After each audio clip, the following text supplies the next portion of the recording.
ಶ್ರೀ ಗುರುಭ್ಯೋ ನಮಃ. ಹರಿ ಓಂ.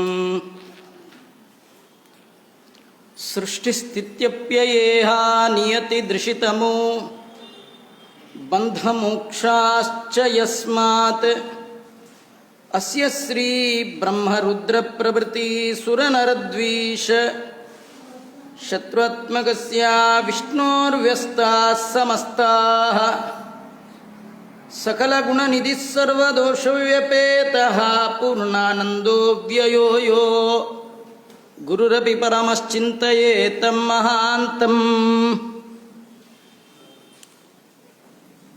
ಓಂ ಜನ್ಮಾದ್ಯಸ್ಯ ಯತೋನ್ವಯಾದಿತರತಶ್ಚಾರ್ಥೇಷ್ವವಿಘ್ನಸ್ವರಾಟ್ ತೇನೇ ಬ್ರಹ್ಮಹೃದಯಾದಿಕವಯೇ ಮುಖ್ಯಂತಿ ಯಂ ಸೂರಯಃ. ತೇಜೋವಾರಿಮೃದಂ ಯಥಾ ವಿನಿಮಯೋ ಯತ್ರ ತ್ರಿಸರ್ಗೋ ಮೃಷಾ ಧಾಮ್ನಾ ಸ್ವೇನ ಸದಾ ನಿರಸ್ತಕುಹಕಂ ಸತ್ಯಂ ಪರಂ ಧೀಮಹಿ. ಬುದ್ಧಿರ್ಬಲಂ ಯಶೋಧೈರ್ಯಂ ನಿರ್ಭಯತ್ವಮರೋಗತಾ ಅಜಾಡ್ಯಂ ವಾಕ್ಪಟುತ್ವಂ ಚ ಹನುಮತ್ಸ್ಮರಣಾತ್ ಭವೇತ್. ಭವತಿ ಯದನುಭಾವಾತ್ ಏಡಮೂಕೋಪಿ ವಾಗ್ಮಿ ಜಡಮತಿರಪಿ ಜಂತುರ್ಜಾಯತೆ ಪ್ರಾಜ್ಞಮೌಲಿಃ. ಸಕಲವಚನಚೇತೋ ದೇವತಾ ಭಾರತೀ ಸಾ ಮಮ ವಚಸಿ ನಿಧತ್ತಾಂ ಸನ್ನಿಧಿಂ ಮಾನಸೇ ಚ. ಯಂ ಪ್ರವ್ರಜಂದಮನುಪೇತಮಪೇತಕೃತ್ಯಂ ದ್ವೈಪಾಯನೋ ವಿರಹಕಾತರಾಜುಹಾವ. ಪುತ್ರೇತಿ ತನ್ಮಯತಯಾ ತರವೋಪಿ ನೇದುಃ ತಂ ಸರ್ವಭೂತಹೃದಯಂ ಮುನಿಮಾನತೋಸ್ಮಿ. ನಮೋಸ್ತು ತಾತ್ವಿಕಾ ದೇವಾಃ ವಿಷ್ಣುಭಕ್ತಿಪರಾಯಣಾಃ ಧರ್ಮಮಾರ್ಗೇ ಪ್ರೇರಯಂತು ಭವಂತಃ ಸರ್ವ ಏವ ಹಿ. ಮೂಕೋಪಿ ಯತ್ಪ್ರಸಾದೇನ ಮುಕುಂದಶಯನಾಯತೆ ರಾಜರಾಜಾಯತೆ ರಿಕ್ತೋ ರಾಘವೇಂದ್ರಂ ತಮಾಶ್ರಯೇ. ತಪಸ್ವಾಧ್ಯಾಯ ಶುಶ್ರೂಷಾ ಕೃಷ್ಣಪೂಜಾರತಂ ಮುನಿಂ ವಿಶ್ವೇಶಂ ಇಷ್ಟದಂ ವಂದೇ ಪರಿವ್ರಾಟ್ ಚಕ್ರವರ್ತಿನಂ. ಆಪಾದಮೌಲಿಪರ್ಯಂತಂ ಗುರುಣಾಮಾಕೃತಿಂ ಸ್ಮರೇತ್ ತೇನ ವಿಘ್ನಾಃ ಪ್ರಣಶ್ಯಂತಿ ಸಿದ್ಧ್ಯಂತಿ ಚ ಮನೋರಥಾಃ. ಸ್ವಸ್ತ್ಯಸ್ತು ಸತಾಂ ವಂದೇ ವಂದಾರುಮಂದಾರಂ ವೃಂದಾವನ ವಿನೋದಿನಂ. ವೃಂದಾವನಕಲಾನಾಥಂ ಪುರುಷೋತ್ತಮಮದ್ಭುತಂ ನಾರಾಯಣಂ ನಮಸ್ಕೃತ್ಯ ನರಂ ಚೈವ ನರೋತ್ತಮಂ. ದೇವೀಂ ಸರಸ್ವತೀಂ ವ್ಯಾಸಂ ತತೋ ಗ್ರಂಥಮುದೀರಯೇತ್. ಶ್ರೀ ಗುರುಭ್ಯೋ ನಮಃ. ಹರಿ ಓಂ. ಚಿತ್ರಬಾಹುರುವಾಚ ವಿಪುಲಾ ಮೇ ಕಥಂ ಲಕ್ಷ್ಮೀ ಕಥಂ ರಾಜ್ಯಮಕಂಟಕಂ. ಪತಿವ್ರತಾ ಕಥಂ ಪತ್ನಿ ಕಿಂಕೃತಂ ಸುಕೃತಂ ಮಯಾ. ಏತನ್ಮೇ ಬ್ರೂಹಿ ವಿಪ್ರೇಂದ್ರ ತವಾಹಂ ಶರಣಂ ಗತಃ. ಕರಸ್ಥಾಮಲಃ ಸತ್ಸರ್ವಂ ಜಾನಾಸಿ ತ್ವಂ ಮುನೀಶ್ವರ. ಶ್ರೀ ಗುರುಭ್ಯೋ ನಮಃ. ಹರಿ ಓಂ. ಚಿತ್ರಬಾಹುರಾಜ ತನ್ನ ಮನೆಗೆ ಬಂದಂತಹ ಅಗಸ್ತ್ಯ ಋಷಿಗಳಿಗೆ ವಿಶೇಷವಾದ ಆದರವನ್ನು ಮಾಡಿದ್ದಾನೆ, ಸ್ವಾಗತವನ್ನು ಮಾಡಿದ್ದಾನೆ, ಅರ್ಘ್ಯಪಾದ್ಯಾದಿಗಳನ್ನು ಕೊಟ್ಟಿದ್ದಾನೆ, ಮಾತಿನಿಂದ ಅವರನ್ನು ಕೊಂಡಾಡ್ತಾ ಇದ್ದಾನೆ. ನೀವು ಬಂದಿದ್ದರಿಂದಾಗಿ ನನ್ನ ಜನ್ಮ ಸಾರ್ಥಕ ಆಯಿತು, ಈ ದಿನ ಸಫಲ ಆಯಿತು, ಇವತ್ತು ನನ್ನ ರಾಜ್ಯ ನನ್ನ ಕೋಶ ಎಲ್ಲ ಸಫಲ ಆಯಿತು. ಯಾಕಂದರೆ ಭಗವದ್ಭಕ್ತರು ಅದ್ಯ ಗೃಹೇ ಶ್ರೀಕೃಷ್ಣ ಸೇವಕಃ ತ್ವಂ ಆಗತಃ. ಕೃಷ್ಣ ಸೇವಕರಾದ ನೀವು, ವೈಷ್ಣವರಾದ ನೀವು ಇವತ್ತು ನನ್ನ ಮನೆಗೆ ಬಂದಿದ್ದೀರಿ ಅಂದರೆ ಈ ದಿನವೇ ದೊಡ್ಡ ಹಬ್ಬ. ನಿಜವಾಗಿಯೂ ಪರ್ವಕಾಲ ಅಂದರೆ ಈ ಗ್ರಹಣ ಮತ್ತು ಈ ಸಂಕ್ರಮಣ ಇತ್ಯಾದಿ ಪರ್ವಕಾಲಗಳನ್ನು ಹೇಳ್ತೇವೆ ಸಾಮಾನ್ಯವಾಗಿ. ಅದು ನಿಜವಾದ ಪರ್ವಕಾಲ ಅಂದರೆ ಮನೆಗೆ ಯಾವತ್ತು ಗುರುಗಳು ಹಿರಿಯರು ಬರ್ತಾರೆ, ಬ್ರಾಹ್ಮಣರು ಬರ್ತಾರೆ, ವೈಷ್ಣವರು ಬರ್ತಾರೆ, ಸಜ್ಜನರು ಬರ್ತಾರೆ, ಅವತ್ತೇ ನಿಜವಾದ ಪರ್ವಕಾಲ. ನಾವು ಉಪನಿಷತ್ತಿನ ಕಥೆಗಳಲ್ಲಿ ಕೇಳ್ತೇವೆ, ಯಮನ ಮನೆಗೆ ಬಂದಂತಹ ನಚಿಕೇತನನ್ನು ನೋಡಿ ಯಮ ಹೇಳ್ತಾನೆ, ಇವತ್ತೇ ಪರ್ವಕಾಲ, ನಿನ್ನಂತಹ ಬ್ರಹ್ಮಚಾರಿ ಮನೆಗೆ ಬಂದಿದೆಯಾ ಅಂದರೆ ಇವತ್ತೇ ನಾನು ಸತ್ಕರ್ಮವನ್ನು ಮಾಡ್ತೇನೆ ಅಂತ ಆ ಯಮದೇವರು ಹೇಳುವ ಮಾತನ್ನು ನಾವು ಕೇಳ್ತೇವೆ. ಮನೆಗೆ ಗುರುಗಳು ಬಂದರೆ, ತಂದೆ ತಾಯಿಗಳು ಬಂದರೆ, ದೊಡ್ಡವರು ಬಂದರೆ ಅದು ದೊಡ್ಡ ಪರ್ವಕಾಲ ಅಂತ ತಿಳ್ಕೊಳ್ಬೇಕು. ವೈಷ್ಣವರಾದ ನೀವು ನನ್ನ ಮನೆಗೆ ಬಂದ್ರಿ ಅಂತ ಅನೇಕ ರೀತಿಯಿಂದ ಅವರನ್ನು ಕೊಂಡಾಡಿದ. ಅವನನ್ನು ನೋಡಿ ಅವರು ಕೂಡ ಬಹಳವಾಗಿ ಅವನನ್ನು ಶ್ಲಾಘನೆ ಮಾಡಿದ್ದಾರೆ. ಯಾವ ರಾಜ ವೈಷ್ಣವ ಇದ್ದಾನೆ ಅವನ ರಾಜ್ಯದ ಪ್ರಜೆಗಳೇ ಅತ್ಯಂತ ಕ್ಷೇಮದವರು. ತದ್ರಾಷ್ಟ್ರಂ ವರ್ಧತೆ ನಿತ್ಯಂ ಸುಖೀ ಭವತಿ ತತ್ಪ್ರಜಾ. ವೈಷ್ಣವ ರಾಜನಾದಾಗ ಆ ರಾಜ್ಯ ಅತ್ಯಂತ ಸುಭಿಕ್ಷವಾಗಿರುತ್ತೆ, ಆ ಪ್ರಜೆಗಳು ಸುಖಿಗಳಾಗಿರ್ತಾರೆ. ಅಂತಹ ಸಜ್ಜನ ನೀನು ಅಂಥೇಳಿ ಅನೇಕ ರೀತಿಯಿಂದ ಪರಸ್ಪರ ಕುಶಲ ಸಂಭಾಷಣೆಗಳನ್ನು ಮಾಡ್ತಾ ಇದ್ದಾರೆ. ಅಗಸ್ತ್ಯರು ತಾವು ಬಂದ ಕೆಲಸ ಆಯಿತು ಅಂತ ಹೊರಟಾಗ ಚಿತ್ರಬಾಹು ಅವರ ಪಾದಕ್ಕೆ ಮತ್ತೊಮ್ಮೆ ನಮಸ್ಕಾರ ಮಾಡಿ ಕೇಳ್ತಾ ಇದ್ದಾನೆ, ಸ್ವಾಮಿ, ನನಗೆ ಇಷ್ಟು ಸಂಪತ್ತು ಬರಲಿಕ್ಕೆ ಏನು ಕಾರಣ? ಅಂದರೆ ನಮಗೆ ಸಂಪತ್ತು ಬಂದಾಗ ಅದರ ಹಿನ್ನೆಲೆಯನ್ನು ಯೋಚನೆ ಮಾಡಬೇಕಂತ. ಇವು ಕೇಳ್ತಾ ನನಗಿಷ್ಟೊಂದು ಒಳ್ಳೆಯ ಸಂಪತ್ತು ಬರಲಿಕ್ಕೆ ಏನು ಕಾರಣ? ರಾಜ್ಯಂ ಕಥಂ ನಿಷ್ಕಂಟಕಂ, ನನ್ನ ರಾಜ್ಯದಲ್ಲಿ ಯಾವ ಕಂಟಕಗಳೂ ಇಲ್ಲ, ಇದಕ್ಕೇನು ಕಾರಣ? ಇವತ್ತು ನೋಡಿ ನಮ್ಮ ರಾಜ್ಯದಲ್ಲಿ ಬರೀ ಕಂಟಕಗಳೇ. ಗುಂಪು ಸೇರಬೇಡಿ, ಪುರಾಣಕ್ಕೆ ಸೇರಬೇಡಿ ಅಂತಾರೆ. ಆ ಧರಣಿಗೆ ಸಾವಿರ ಜನ, ಮತ್ತು ಹೇಗೆ ರೋಗ ಹೊರಗೆ ಹೋಗಬೇಕು ಅಂದ್ರೆ ಹೋಗ್ಲಿಕ್ಕೆ ಸಾಧ್ಯ? ಏನೋ ದಿನ ಬೆಳಗಾದ್ರೆ ಒಂದು ಸ್ಟ್ರೈಕು, ದಿನ ಬೆಳಗಾದ್ರೆ ಒಂದು ಪ್ರಾಬ್ಲಮ್. ಚಿತ್ರಬಾಹು ಹೇಳ್ತಾನೆ, ನನ್ನ ರಾಜ್ಯದಲ್ಲಿ ಯಾವ ಸ್ಟ್ರೈಕ್ ಇಲ್ಲ, ಯಾವ ಕಂಟಕವೇ ಇಲ್ಲ, ಇದಕ್ಕೇನು ಕಾರಣ? ಎಲ್ಲದಕ್ಕಿಂತ ಹೆಚ್ಚು ನನ್ನ ಹೆಂಡತಿ, ಇಂತಹ ಉತ್ತಮ ಹೆಂಡತಿ ನನಗೆ ಸಿಗಲಿಕ್ಕೆ ಏನು ಕಾರಣ? ಈ ಕಥೆಗಳ ಹಿನ್ನೆಲೆಯಲ್ಲಿ ನಮಗೊಂದು ಕಥೆ ಇದೆ. ನಮಗೂ ಜೀವನದಲ್ಲಿ ಉತ್ತಮ ಹೆಂಡತಿ ಸಿಗಬೇಕಾದ್ರೆ ಏನು ಮಾಡಬೇಕು? ಮನೆ ಪ್ರಾಬ್ಲಮ್ ಇಲ್ಲದ ಹಾಗೆ ರನ್ ಆಗಬೇಕು, ಏನು ಮಾಡಬೇಕು? ನಮಗೇನು ರಾಜ್ಯದ ಅಧಿಕಾರ ಇಲ್ಲ, ಇರೋದೇ ಒಂದು 30-40 20-30, ಅದರೊಳಗೊಂದು ಮನೆ, ಅದರೊಳಗೊಂದು ಹೆಂಡತಿ, ಗಂಡ, ಒಂದು ಮಗು. ಅದ್ರ ಮೇಲೂ ನಮ್ಮ ರಾಜ್ಯಭಾರ ನಡೆಯೋಲ್ಲ, ಭಾರಿ ಪ್ರಾಬ್ಲಮ್. ಏನಕ್ಕೆ? ಇದನ್ನೆಲ್ಲ ಕೇಳಿದಾಗ ನಿಮಗೆ ಕರಸ್ಥಾಮಲಕತ್ ಸರ್ವಂ, ನಿಮಗೆ ಎಲ್ಲರ ಜೀವನದ ಹಿಂದೂ ಮುಂದೆ ಜಾತಕ ಜನ್ಮದ್ದು ಕೈ ಮೇಲಿನ ಆಮಲಕ ಅಂದರೆ ನೆಲ್ಲಿಕಾಯಿ.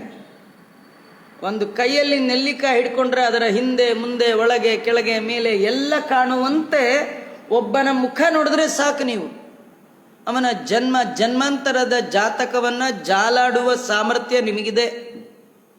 ಅಂಥವರು ನೀವು. ದಯಮಾಡಿ ಇದಕ್ಕೆಲ್ಲ ನೀವು ಉತ್ತರವನ್ನು ಹೇಳಬೇಕು ಅಂತ ಕೇಳಿದ್ದಾನೆ.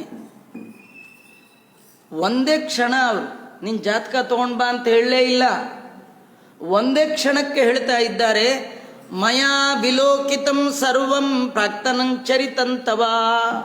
ಹೇ ರಾಜ, ನಿನ್ನ ಬಗ್ಗೆ ಎಲ್ಲ ನನಗೆ ಗೊತ್ತಿದೆಯಪ್ಪ, ಎಲ್ಲ ನಾನು ನೋಡಿದೆ ಎಂದರು. ವಿಲೋಕಿತಂ, ಅವಲೋಕಿತಂ ಅಂದರೆ ನೋಡೋದು, ವಿಲೋಕಿತಂ ಅಂದರೆ ಚೆನ್ನಾಗಿ ನೋಡಿದೆ, ಚೆನ್ನಾಗಿ ಗೊತ್ತು ಅಂತಾರೆ. ಎಲ್ಲವೂ ಸರ್ವಂ ಪ್ರಾಕ್ತರಂ, ನಿನ್ನ ಹಿಂದಿನ ಎಲ್ಲವೂ ನನಗೆ ಗೊತ್ತಿದೆ.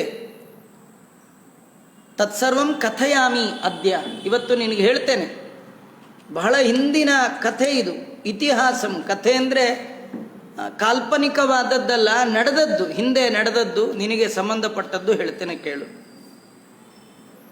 ಚಮತ್ಕಾರ ಪುರೇ ರಮ್ಯೆ ಮಣಿಗ್ರೀವಾಭಿಧಾನ್ಯಭೃತ್ ತ್ವಮಭೂತ್ ಶೂದ್ರ ಜಾತಿಯೋ ಜೀವಹಿಂಸ ಪರಾಯಣ.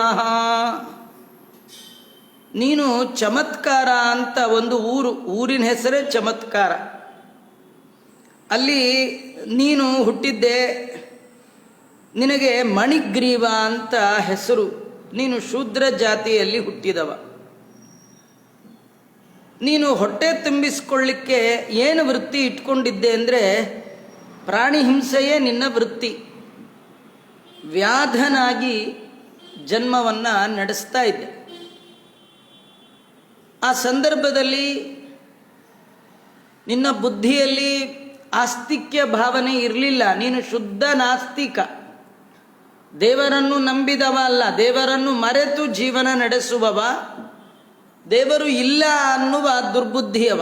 ನಾಸ್ತಿಕ, ದುಷ್ಟ ಚಾರಿತ್ರ್ಯ. ನಿನ್ನ ಚಾರಿತ್ರ್ಯ ಚೆನ್ನಾಗಿರಲಿಲ್ಲ. ಯಾಕಂದರೆ ಪರದಾರ ಪ್ರದರ್ಶಕ. ನೀನು ಪರಸ್ತ್ರೀ ಲಂಪಟನಾಗಿದ್ದೆ. ಉಪಕಾರ ಮಾಡಿದವರಿಗೆ ಅಪಕಾರ ಮಾಡುವ ಪ್ರವೃತ್ತಿ ನಿನಗೆ ಸ್ವಾಭಾವಿಕವಾಗಿ ಬಂದಿತ್ತು. ನೀನು ಕೃತಜ್ಞ ಅಲ್ಪಾಕ್ಷರ ಇದ್ದರೆ ಉಪಕಾರವನ್ನು ಸ್ಮರಣೆ ಮಾಡುವವರು. ಮಾಡಿದ ಉಪಕಾರವನ್ನು ಮರೆತು ಮಾಡಿದವರಿಗೆ ಅಪಕಾರ ಮಾಡುವವರು ಕೃತಜ್ಞ ಮಹಾಪ್ರಾಣದವರು. ದುರ್ವಿನೀತಶ್ಚ, ದೊಡ್ಡವರನ್ನು ಕಂಡಾಗ ವಿನಯ ನಿನ್ನಲ್ಲಿ ಇರಲಿಲ್ಲ. ದುರ್ವಿನೀತನಾಗಿ ವರ್ತನೆ.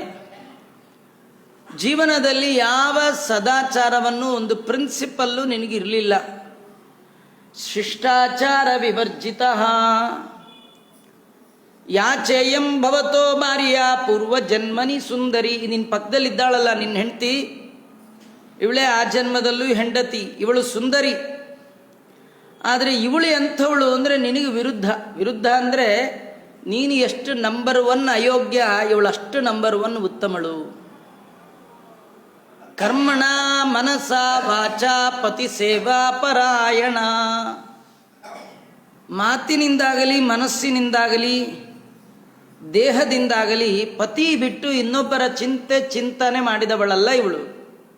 ಕರ್ಮಣ ಮನಸ ವಾಚ, ಕಾಯಿಕ ವಾಚಿಕ ಮಾನಸಿಕವಾಗಿ ನಿನ್ನನ್ನೇ ನಂಬಿದವಳು. ಅತ್ಯಂತ ಪತಿವ್ರತ ಮಹಾಭಾಗ, ಧರ್ಮದಿಷ್ಟ ಮನಸ್ವಿನಿ. ಧರ್ಮದಲ್ಲಿ ಜಾಗೃತ ಬುದ್ಧಿ ಇವಳದು. ಭಾವಂನ ಕುರುತೆ ದುಷ್ಟಂ ತವೋಪರಿ ಕದಾಚನ. ನೀನು ಮಾಡಬಾರದು ಅನ್ಯಾಯ ಮಾಡ್ತಾ ಇದ್ರೂ ಕೂಡ ಒಂದು ದಿನವೂ ಅಪ್ಪಿತಪ್ಪಿ ಮನಸ್ಸಿನಲ್ಲಿಯೂ ನಿನ್ನ ಬಗ್ಗೆ ಕೆಟ್ಟದ್ದನ್ನು ಯೋಚನೆ ಮಾಡಿಲ್ಲ. ಜ್ಞಾತಿಭಿಸ್ತ್ವಂ ಪರಿತ್ಯಕ್ತೋ ಬಂಧುಭಿ ಪಾಪಕರ್ಮ ಕೃತಗ್ರಾಜ್ಞಾ ಕೃದ್ದೇನತೆ ಸರ್ವಂ ಗೃಹೀತಂ ಧನಮುತ್ತಮಂ. ನಿನ್ನ ಸಂಬಂಧಿಕರೆಲ್ಲ ನಿನ್ನ ಹಿಡಿದು ಹೊರಗೆ ಹಾಕಿದ್ರು. ನೀನು ಅಯೋಗ್ಯ. ಉಪಕಾರ ಮಾಡಿದವರನ್ನು ಕೂಡ ಸಂಹಾರ ಮಾಡುವ ದುರ್ಬುದ್ಧಿ ನಿಂದು. ಹೀಗಾಗಿ ಯಾವ ಬಂಧು ಬಾಂಧವರು ನಿನ್ನನ್ನು ಇಷ್ಟಪಡಲಿಲ್ಲ, ನಿನ್ನನ್ನೆಲ್ಲ ಹೊರ ಹಾಕಿದ್ರು. ಮಹಾಪಾಪಿ ಅಂತ ನಿನ್ನನ್ನು ಎಲ್ಲರೂ ಬಿಟ್ಟಿದ್ರು. ನಿನ್ನ ಪಾಪ ಎಷ್ಟು ಮಟ್ಟದ್ದು ಅಂದರೆ ನಿನ್ನ ಮೇಲೆ ರಾಜನ ಹತ್ರ ಕೂಡ ಕಂಪ್ಲೇಂಟ್ ಹೋಗಿತ್ತು. ಆ ರಾಜ ನೀನು ಮಾಡಿದ ತಪ್ಪಿಗೆ ನಿನ್ನಲ್ಲಿರುವ ಸಕಲ ಸಂಪತ್ತನ್ನು ಕೂಡ ಸಿಟ್ಟಿನಿಂದ ಕಸ್ಕೊಂಡು ಬಿಟ್ಟಿದ್ದ, ಮಟ್ಟುಗೋಲು ಹಾಕ್ಕೊಂಡು ಬಿಟ್ಟಿದ್ದ. ತಪೋವಶಿಷ್ಟಂ ಯತ್ ಕಿಂಚಿತ್ ಗೃಹೀತಂ ಜ್ಞಾತಿಭಿಃ ಸದಾ ಗತೆ ದ್ರವ್ಯೇ ಧನಾಕಾಂಕ್ಷಾ ತವಾಸೀದ್ ವಿಪುಲಾ ತದಾ. ಚೂರು ಪಾರು ಉಳಿದದ್ದನ್ನು ನಿನ್ನ ಜ್ಞಾತಿಗಳು ಅಪಹಾರ ಮಾಡಿಬಿಟ್ರು. ಸಾಲಗೀಲ ಕೊಟ್ಟಿದ್ರು ಅನ್ಸತ್ತೆ, ಇನ್ನೆಲ್ಲಿ ಉಳಿಯತ್ತೆ ಅಂಥೇಳಿ ಇದ್ದದ್ದನ್ನು ಬಳ್ಕೊಂಡು ಹೋಗ್ಬಿಟ್ರು. ಎಲ್ಲ ಸಂಪತ್ತು ಹೋಯಿತು. ಗತೆ ದ್ರವ್ಯೇ ಧನಾಕಾಂಕ್ಷಾ ತವ ಆಸೀತ್ ವಿಪುಲಾ ತದಾಗೇನಾಯಿತು ಅಂದರೆ ದುಡ್ಡು ಕಳ್ಕೊಂಡ ಮೇಲೆ ಹೇಗಾದರೂ ಮಾಡಿ ತುಂಬ ದುಡ್ಡು ಮಾಡಬೇಕು ಅನ್ನುವ ಆಕಾಂಕ್ಷ ಬಯಕೆ ನಿನ್ನಲ್ಲಿ ಹೆಚ್ಚಾಯಿತು. ಏನಾದರೂ ಮಾಡಬೇಕು. ಕೆಲವ್ರಿಗೆ ಈ ಥರ ಬಂದ್ಬಿಡತ್ತೆ. ಏನು ಅಧರ್ಮವೋ ಧರ್ಮವೋ ಅವೆಲ್ಲ ಗೊತ್ತೆ, ಒಟ್ಟು ದುಡ್ಡು ಮಾಡಬೇಕಷ್ಟೆ. ಎಷ್ಟು ಜೋಬ್ ಇದೆಯೋ ಅಷ್ಟು ಜೋಬ್. ಹಿಂದೆಲ್ಲ ಈ ಜೋಬೇ ಇರ್ತಿರ್ಲಿಲ್ಲ. ಯಾಕೆ ಗೊತ್ತಾ? ಶರ್ಟು ಪ್ಯಾಂಟೇ ಇರಲಿಲ್ಲ. ಇದ್ರ ಸೊಂಟಕ್ಕೆ ಒಂದು ಎಟ್ಟು ಸಿಕ್ಕಿಸ್ಕೊಳ್ಬೋದ್ರಿ. ಈಗ ಸೊಂಟ ಇಲ್ಲ, ಜೇಬು ಎಲ್ಲ ಕಡೆ ಜೋಬು. ನೋಡಿ, ಮಗು ಅಷ್ಟೇ, ಹುಟ್ಟಿದ ಮಗುಗೆ ಅಂಗಿನೇ ಇಲ್ಲ.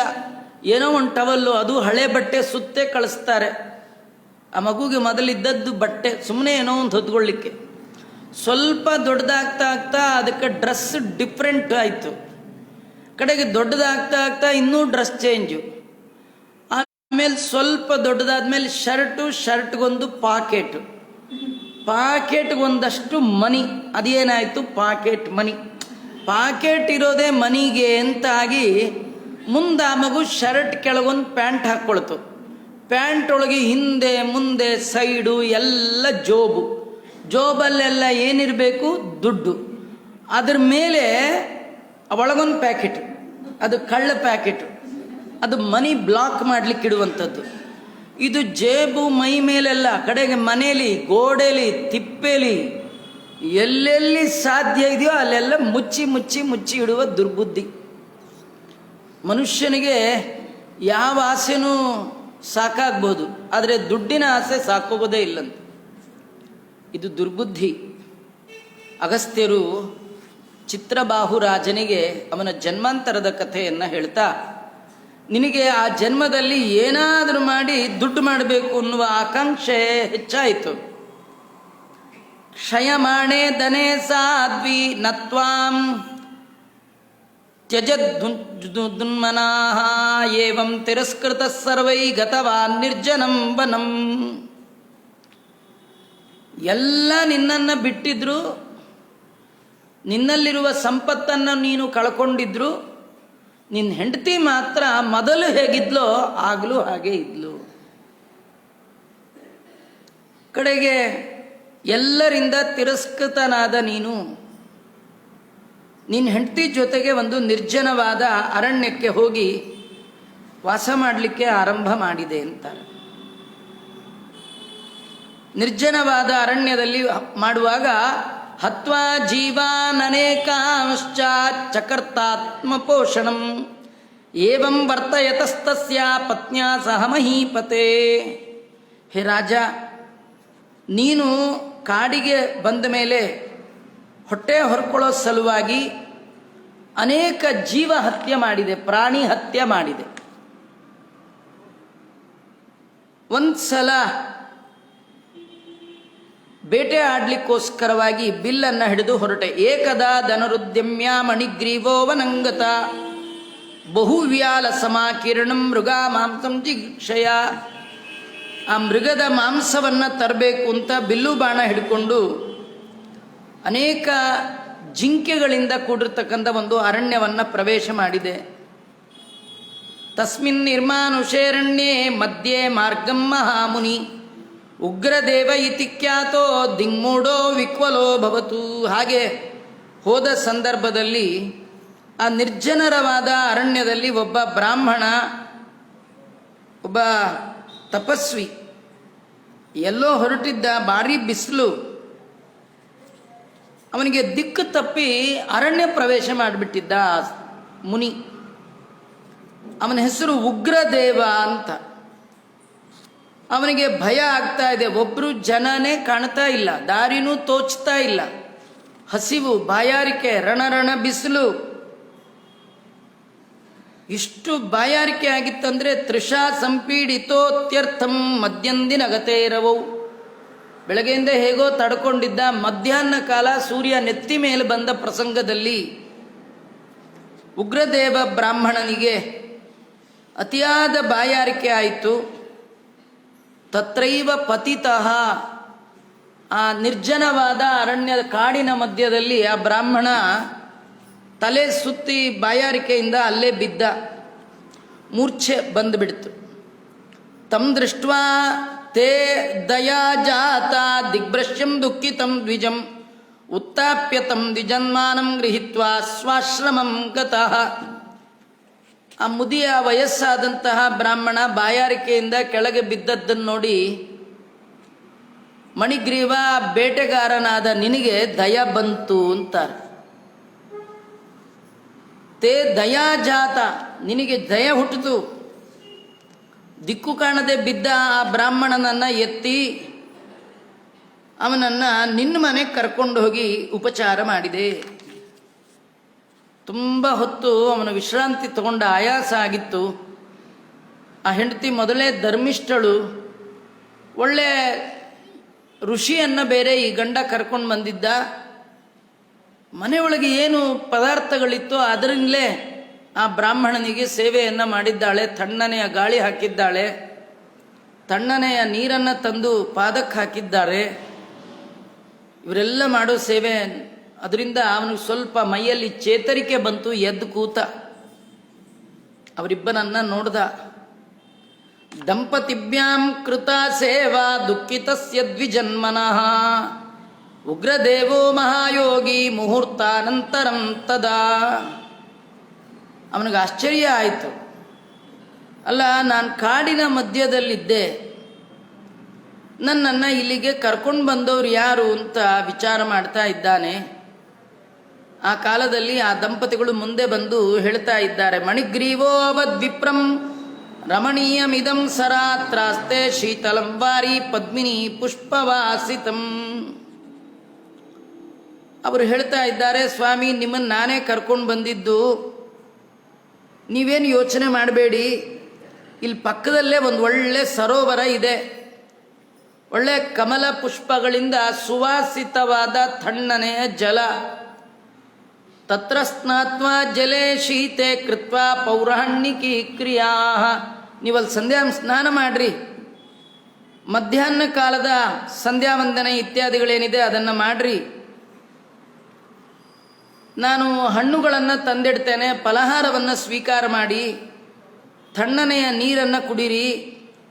ನಿಮಗೆ ಎಷ್ಟೊತ್ತು ಬೇಕೋ ಅಷ್ಟೊತ್ತು ಈ ನಮ್ಮ ಮನೆಯಲ್ಲಿ ವಿಶ್ರಾಂತಿಯನ್ನು ತೆಗೆದುಕೊಳ್ಳಿ. ನಿಮಗೆ ಯಾವ ಭಯ ಬೇಡ, ನಾನು ನಿಮ್ಮನ್ನು ನೋಡ್ಕೊಳ್ತೇನೆ ಅಂತ ಹೇಳಿ ಆ ಬ್ರಾಹ್ಮಣರಿಗೆ ಆಶ್ವಾಸನೆ. ಬ್ರಾಹ್ಮಣರಿಗೆ ಬಾಯಾರಿಕೆ, ಹಸಿವು, ಭಯ, ಈ ಮೂರನ್ನು ಆ ಬೇಡ ಮಣಿಗ್ರೀವ ಪರಿಹಾರ ಮಾಡ್ತಾ ಹೇಳ್ತಾ ಇದ್ದಾನೆ. ಉತ್ತಿಷ್ಟತ್ವಂ ಮುನಿಶ್ರೇಷ್ಠ ಪ್ರಸಾದಂ ಕರ್ತುಮರ್ಹಸಿ. ಹೇಳಿ ಮೇಲೇಳಿ, ನಿಮಗೆ ನಾನು ಕೈ ಹಿಡಿದು ಸರೋವರ ತನಕ ಕರ್ಕೊಂಡು ಹೋಗ್ತೀನಿ ಅಂತ ಅವ್ರನ್ನ ಏಳಿಸ್ಲಿಕ್ಕೆ ಪ್ರಯತ್ನ ಮಾಡಿದ್ದಾನೆ. ಲಬ್ಧ ಸಂಸಜ್ಞದ ವಿಪ್ರ ಉಗ್ರದೇವೋ ಗತಶ್ರಮ. ಉಗ್ರದೇವನಿಗೆ ಸ್ವಲ್ಪ ದಣಿವು ಹೋಗಿತ್ತು, ಸ್ವಲ್ಪ ವಿಶ್ರಾಂತಿ ತಗೊಂಡಿದ್ದ, ಗಾಳಿ ಹಾಕಿದ್ರು. ಹೀಗಾಗಿ ಗತಶ್ರಮ. ಮಣಿಗ್ರೀವ ಭುಜಾಲಂಬಿ ಜಗಾಮ ಸರಸಿ ತಟಂ.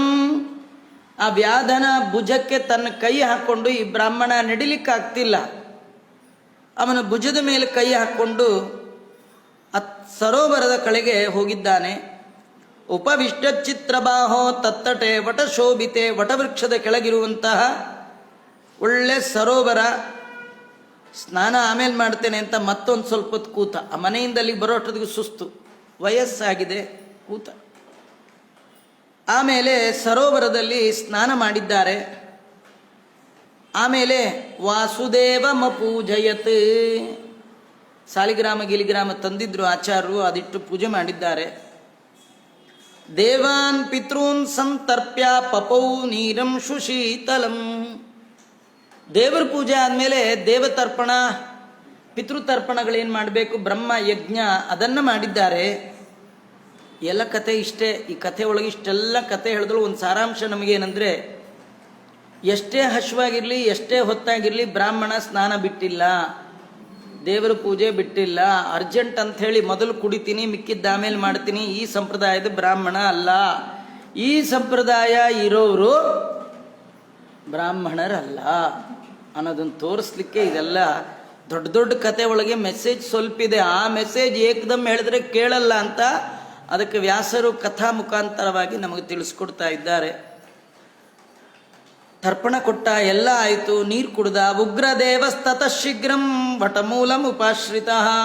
ಮತ್ತೆ ಆ ಉಗ್ರದೇವ ಬ್ರಾಹ್ಮಣ ಆ ಸರೋವರದಿಂದ ಹೊರಟು ಅಲ್ಲಿ ವಟವೃಕ್ಷ ಏನಿತ್ತು ಅದರ ಕೆಳಗೆ ಬಂದು ಕೂತ. ಸ್ವಲ್ಪ ನೀರು ಕುಡಿದು ಹಣ್ಣು ತಿಂದು ಆಯಾಸ ಚೆನ್ನಾಗಿ ಪರಿಹಾರ ಆಗಿತ್ತು. ದೇವರ ಪೂಜೆ ಆಗಿತ್ತು. ಈ ನಿತ್ಯ ದೇವರ ಪೂಜೆ ಸ್ನಾನ ಸಂಧ್ಯಾ ವಂದನೆ ಮಾಡೋರಿಗೆ ಆ ದೇವರ ಪೂಜೆ ಸ್ನಾನ ಸಂಧ್ಯಾ ವಂದನೆ ಆಗಿಬಿಟ್ರೆ ಒಂದು ಅರ್ಧ ಕೆಲಸ ಮುಗಿದಾಗೆ, ಇವತ್ತಿಂದ ಅರ್ಧ ದಿನ ಆದ ಹಾಗೆ ಲೆಕ್ಕ ಅವ್ರಿಗೆ. ಅದೊಂದು ಆಗದೆ ಇದ್ರೆ ಏನೋ ಇರುತ್ತೆ, ಇನ್ನೂ ಪೂಜೆ ಮಾಡಿಲ್ಲ, ಇನ್ನೂ ಸ್ನಾನ ಮಾಡಿಲ್ಲ, ಇನ್ನೂ ಸ್ನಾನ ಮಾಡಿಲ್ಲ.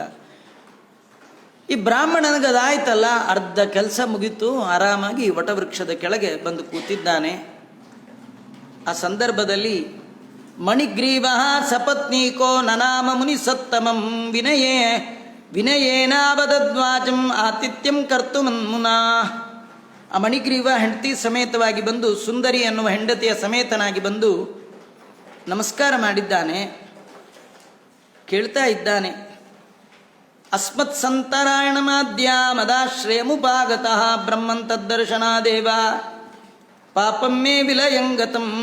ಸ್ವಾಮಿ, ನಂದು ಎಷ್ಟೋ ಜನ್ಮದ ಪುಣ್ಯ, ನೀವು ನನ್ನ ಮನೆಗೆ ಬಂದಿದ್ದೀರಿ. ನೀವು ನನ್ನನ್ನು ಅಸ್ಮತ್ ಸಂತಾರಣಾರ್ಥಂ, ನನ್ನನ್ನು ಪಾಪದ ಸಮುದ್ರದಿಂದ ದಾಟಿಸುವ ಸಲುವಾಗಿಯೇ ನೀವು ಬಂದಿದ್ದೀರಿ, ನನ್ನ ಉದ್ಧಾರ ಮಾಡಲಿಕ್ಕೆ ನೀವು ಬಂದಿದ್ದೀರಿ ಅಂತ ನಾ ತಿಳ್ಕೊಳ್ತೇನೆ ಅಂತ. ನೋಡಿ, ಇವನಿಗೆ ದುಡ್ಡಿರೋವರೆಗೂ ಈ ಬುದ್ಧಿ ಬರಲೇ ಇಲ್ಲ. ದುಡ್ಡು ಪೂರಾ ಹೋದ್ಮೇಲೆ ಈ ಬುದ್ಧಿ ಬಂತು. ಅವನಂತ ಇದ್ದಾನೆ, ನೀವು ಬ್ರಹ್ಮಜ್ಞಾನಿಗಳಿದ್ದೀರಿ, ನಮ್ಮನ್ನು ಉದ್ಧಾರ ಮಾಡಲಿಕ್ಕೆ ಬಂದಿದ್ದೀರಿ. ನಿಮ್ಮನ್ನು ನೋಡಿ ನಾನು ನನ್ನ ಎಲ್ಲ ಪಾಪ ಹೋಯಿತು ಅಂತ ತಿಳ್ಕೊಳ್ತೇನೆ. ವಿಪ್ರೌಗ ದರ್ಶನಾತ್ ಕ್ಷಿಪ್ರಂ ಕ್ಷೀಯಂತೆ ಪಾಪರಾಶಯ. ಒಬ್ಬ ಶೂದ್ರ ಜನ್ಮದ ವ್ಯಾಧ ಹೇಳ್ತಾ ಇದ್ದಾನೆ, ನಿಮ್ಮ ದರ್ಶನದಿಂದ ನನ್ನ ಪಾಪ ಎಲ್ಲ ಹೋಯಿತು ಅನ್ನೋದಾದರೆ ನಿತ್ಯ ರಾಯರ ಮಠಕ್ಕೆ ಬಂದು ಅವರ ದರ್ಶನ ಮಾಡಿದ್ರೆ ನಮ್ಮ ಪಾಪ ಎಷ್ಟು ಹೋಗುತ್ತೆ ವಿಚಾರ ಮಾಡಿ. ನಾವು ರಾಯರ ಮಠಕ್ಕೆ ಯಾಕೆ ಬರಬೇಕು ಅಂದರೆ ರಾಯರನ್ನು ಉದ್ಧಾರ ಮಾಡಲಿಕ್ಕಲ್ಲ, ರಾಯರಿಗೆ ನಾವು ಬರೋದ್ರಿಂದ ಏನು ಪ್ರಯೋಜನ ಇಲ್ಲ. ದೊಡ್ಡವರ ಮುಖ ದರ್ಶನ ಮಾಡಿದ್ರೆ ಸಾಕು, ನಮ್ಮ ಅಂದಂದಿನ ಪಾಪವನ್ನು ನಾವು ಕಳ್ಕೊಳ್ಳಿಕ್ಕೆ ಸಾಧ್ಯ. ಇತ್ಯುಕ್ತ ತಂ ಪ್ರಿಯಮಾಹ ಮಣಿಗ್ರೀವೋ ಮುದಾನ್ವಿತ ಐ ಸುಂದರಿ ಪಕ್ವಾನಿಯಾನ ಸಾಧ್ವೂನಿಯಾನಿ ಚ. ತನ್ನ ಹೆಂಡತಿಗೆ ಹೇಳ್ತಾ ಇದ್ದಾನೆ, ತಾನಿ ಚೂತಾನಿ ಚೂತ ಫಲಾನಿ ತ್ವಂ ಶೀಘ್ರ ಮಾನಯ ಮಾಚಿರಂ ಅನ್ಯತ್ ಕಂದಾದಿ ಯತ್ಕಿಂಚಿತ್ ತದಾನೆ ಶುಭಾನನೆ. ಮನೆ ಒಳಗೆ ಆ ಸಿಹಿಯಾದ ಮಾವಿನ ಹಣ್ಣೇನಿದೆ ಅದನ್ನು ತಗೊಂಡು ಬಾ ಅಂತ ಹೆಂಡತಿಗೆ ಹೇಳ್ತಾ ಇದ್ದಾನೆ. ಮತ್ತೆ ಏನಾದರೂ ಕಂದ ಮೂಲ ಫಲಗಳು, ಗೆಡ್ಡೆ ಬೇರು ಇಂಥದ್ದೇನಾದ್ರು ಇವರು ತಿನ್ನಲಿಕ್ಕೆ ಯೋಗ್ಯವಾದ ಮನೇಲಿ ಏನಿದ್ರೆ ಅದನ್ನು ತಗೊಂಡು ಬಾ ಅಂತ ಹೇಳ್ತಾ ಇದ್ದಾನೆ. ಗಂಡನ ಮಾತು ಕೇಳಿ ವೇಗವಾಗಿ ಮನೆಗೆ ಹೋಗಿದ್ದಾಳೆ. ಮನೆಯಲ್ಲಿದ್ದಂತಹ ಬ್ರಾಹ್ಮಣರಿಗೆ ಕೊಡಲಿಕ್ಕೆ ಯೋಗ್ಯವಾದ ಕಂದಮೂಲ ಫಲಗಳನ್ನು ತಂದು ಅರ್ಪಣೆ ಮಾಡಿದ್ದಾಳೆ. ಅದನ್ನು ಮಣಿಗ್ರೀವ ಅವರ ಮುಂದಿಟ್ಟು ವಿನಯದಿಂದ ಕೇಳ್ಕೊಳ್ತಾ ಇದ್ದಾನೆ. ಫಲಾನ್ ಅಂಗೀಕುರು ಬ್ರಹ್ಮನ್ ಕೃತಾರ್ಥಿ ಕುರು ದಂಪತಿ. ನೋಡಿ, ತುಂಬ ಒಳ್ಳೆ ಮಾತು. ಅವನಂತಾನೆ, ನಾವು ಕೊಟ್ಟ ಈ ಫಲವನ್ನು ದಯಮಾಡಿ ಸ್ವೀಕಾರ ಮಾಡಿ ನಮ್ಮನ್ನು ಉದ್ಧಾರ ಮಾಡಿ ಅಂತ. ನಾವು ಕೊಡೋದು ಮುಖ್ಯ ಅಲ್ಲ ರೀ, ಕೊಟ್ಟದ್ದನ್ನು ತಗೊಳ್ಳೋದು ಮುಖ್ಯ. ಆ ತಗೊಳ್ಳದೇ ಇದ್ದರೆ ಕೊಟ್ಟವ್ರಿಗೇನು ಪ್ರಯೋಜನ ಇಲ್ಲ ಅದು. ಹಾಗಾಗಿ ಅಂಗೀಕರು ಫಲಾನ್ ಅಂಗೀಕುರು ಬ್ರಹ್ಮನ್ ಕೃತಾರ್ಥಿ ಕುರು ದಂಪತಿ. ನಮ್ಮ ಗಾರ್ಹಸ್ಥ್ಯ ಜೀವನ ಸಾರ್ಥಕ ಆಗಬೇಕಾದ್ರೆ ನಿಮ್ಮಂತಹ ಸಜ್ಜನರಿಗೆ ಮಾಡಿದ ದಾನ ಧರ್ಮವೇ ಗೃಹಸ್ಥಾಶ್ರಮದ ಮುಖ್ಯ ಫಲ. ನೋಡಿ, 4 ಆಶ್ರಮಗಳು: ಬ್ರಹ್ಮಚರ್ಯ, ಗೃಹಸ್ಥ, ವಾನಪ್ರಸ್ಥ, ಸನ್ಯಾಸ ಅಂತ. ಇದರಲ್ಲಿ ಮನೆ ಯಾರಿಗಿಲ್ಲ ರೀ. ಬ್ರಹ್ಮಚಾರಿಗೆ ಮನೆ ಇಲ್ಲ, ಯಾಕೆಂದರೆ ಅವನ ಗುರುಗಳು ಮನೇಲಿ ಇರ್ತಾನೆ. ವಾನಪ್ರಸ್ಥ ವನದಲ್ಲಿರ್ತಾನೆ. ಸನ್ಯಾಸಿ ದಿನ ಸಂಚಾರ ಮಾಡ್ತಾರೆ. ಮನೆ ಇರೋದು ಯಾರಿಗೆ? ಗೃಹಸ್ಥನಿಗೆ. ಗೃಹಸ್ಥನ ಮನೆಗೆ ಬ್ರಹ್ಮಚಾರಿ ಬರಬೇಕು ಭಿಕ್ಷೆಗೆ, ಗೃಹಸ್ಥನ ಮನೆಗೆ ವಾನಪ್ರಸ್ಥ ಬರಬೇಕು, ಗೃಹಸ್ಥನ ಮನೆಗೆ ಸನ್ಯಾಸಿಗಳು ಬರಬೇಕು. ಹಾಗಾಗಿ ಒಂದು ಆಶ್ರಮವನ್ನು ಉಳಿದ 3 ಆಶ್ರಮಗಳು ಆಶ್ರಯಿಸಿಕೊಂಡಿದೆ. ಹಾಗಾಗಿ 3 ಆಶ್ರಮದವರನ್ನು ಸಾಕುವ ಹೊಣೆ ಯಾರ್ದದು? ಗೃಹಸ್ಥಾಶ್ರಮಿದು. ಅದಕ್ಕೆ ಗೃಹಸ್ಥಾಶ್ರಮಿಯಾದವ ಬ್ರಹ್ಮಚಾರಿಗೆ, ವಾನಪ್ರಸ್ಥನಿಗೆ, ಯತಿಗೆ ಅನ್ನೋದಕವನ್ನು ಕೊಡಬೇಕು. ಅವರಿಗೆ ಕೊಡದೆ ತಿಂದರೆ, ಟ್ಯಾಕ್ಸ್ ಕಟ್ಟದೆ ಹಣ ಉಳಿಸ್ಕೊಂಡ್ರೆ ಹೇಗೋ ಹಾಗದು.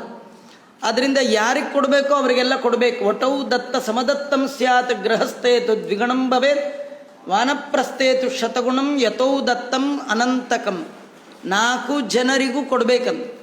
ಉಳಿದ 3 ಆಶ್ರಮದವರಿಗೆ ಆಶ್ರಯ ಕೊಡುವ ಆಶ್ರಮ ಅದು ಗೃಹಸ್ಥಾಶ್ರಮ. ನಿಜವಾಗಿ ಗೃಹಸ್ಥಾಶ್ರಮ ಸಾರ್ಥಕ ಆಗಬೇಕಾದ್ರೆ ನಾವು ನಿತ್ಯದಲ್ಲಿ ಯಾರಿಗಾದರೂ ಏನಾದರೂ ಕೊಡಬೇಕು. ಒಬ್ಬ ಶೂದ್ರನಾದವ, ವ್ಯಾಧನಾದವ, ಪ್ರಾಣಿ ಹಿಂಸಕನಾದವ, ಸರ್ವ ಬಂಧುಗಳಿಂದ ಪರಿತ್ಯಜಿಸಲ್ಪಟ್ಟವ, ಅವನಂತಾನೆ ದಯಮಾಡಿ ನಾವು ಕೊಟ್ಟದ್ದನ್ನು ಸ್ವೀಕಾರ ಮಾಡಿ ನಮ್ಮ ಗೃಹಸ್ಥಾಶ್ರಮವನ್ನು ಸಾರ್ಥಕ ಮಾಡಿ ಅಂತ ಕೇಳ್ಕೊಳ್ತಾ ಇದ್ದಾನೆ. ಆಗ ಬ್ರಾಹ್ಮಣರು ಹೇಳ್ತಾ ಇದ್ದಾರೆ, ತ್ವಾಮಹಂ ನೈವ ಜಾನಾಮಿ ಕಸ್ತ್ವಂಬೋ ಕಥಯಸ್ತ್ವಮೇ ಅಜ್ಞಾನಸ್ಯ ಚ ಭೋಕ್ತವ್ಯಂ ಬ್ರಾಹ್ಮಣೇನ ವಿಜಾನತ. ಎಷ್ಟು ಒಳ್ಳೆ ಮಾತು ನೋಡಿ. ಅವನಂತ ಇದ್ದಾನೆ, ನೀವು ಹಣ್ಣು ಕೊಟ್ಟಿದ್ದೀರಿ, ಅದು ಕೊಟ್ಟಿದ್ದೀರಿ, ಇದು ಕೊಟ್ಟಿದ್ದೀರಿ ಅಂತ ನಾನು ತಗೊಳ್ಳೋ ಹಾಗಿಲ್ಲ ಅಂತ. ನಾವು ಯಾರು ಏನು ಕೊಟ್ಟರು ಬ್ಯಾಗ್ ಹಾಕ್ಕೊಂಡು ಹೋಗ್ಬಿಡ್ತೀವಿ, ಏನು ವಿಚಾರ ಮಾಡೋದೇ ಇಲ್ಲ. ಯಾರು ಊಟಕ್ಕೆ ಕರೆದ್ರೂ ಸೀದಾ ಹೋಗ್ತಾ ಇರ್ತೀವಿ. ಯಾರು ಊಟಕ್ಕೆ ಕರೆದ್ರೆ ಕೇಳಬೇಕಂತ, ಏನು ನಿಮ್ಮ ಮನೇಲಿ ದೇವ್ರ ಪೂಜೆ ಮಾಡ್ತೀರಾ, ನಿಮ್ಮ ಮನೇಲಿ ವೈಶ್ವದೇವ ಆಗತ್ತಾ, ನಿಮ್ಮ ಮನೆಯಲ್ಲಿ ಕಾರ್ಪೊರೇಷನ್ ನೀರ್ದ ಬಾವಿನ ಕೇಳಬೇಕು, ಎಲ್ಲ ಕೇಳಬೇಕು. ಸೀದಾ ಇಲ್ಲ ಕ್ಯಾಟ್ರಿಂಗ್ ತರಿಸ್ಬಿಡ್ತೀವಿ ಆಚಾರ, ನಿಮಗೆ ಬೇರೆ ಡಬ್ಬಿ ಸಪ್ರೇಟ್ ತರಿಸ್ತೀವಿ ಅಂದರೆ ಪರವಾಗಿಲ್ಲ ಬಿಡಿ. ಹಾಗಂದ್ರೆ ಏನು ಮಾಡ್ಬೇಕು, ಅವ್ರ ಆಚಾರನ ಕಟ್ಕೊಂಡು. ಊಟಕ್ಕೆ ಕರೆದ್ರೆ, ದಾನ ಕೊಟ್ಟರೆ, ತಿನ್ಲಿಕ್ಕೆ ಉಣ್ಲಿಕ್ಕೆ ಕೊಟ್ಟರೆ, ಪರೀಕ್ಷೆ ಮಾಡದೆ ಬ್ರಾಹ್ಮಣನಾದವನು ತಿನ್ನಬಾರ್ದು.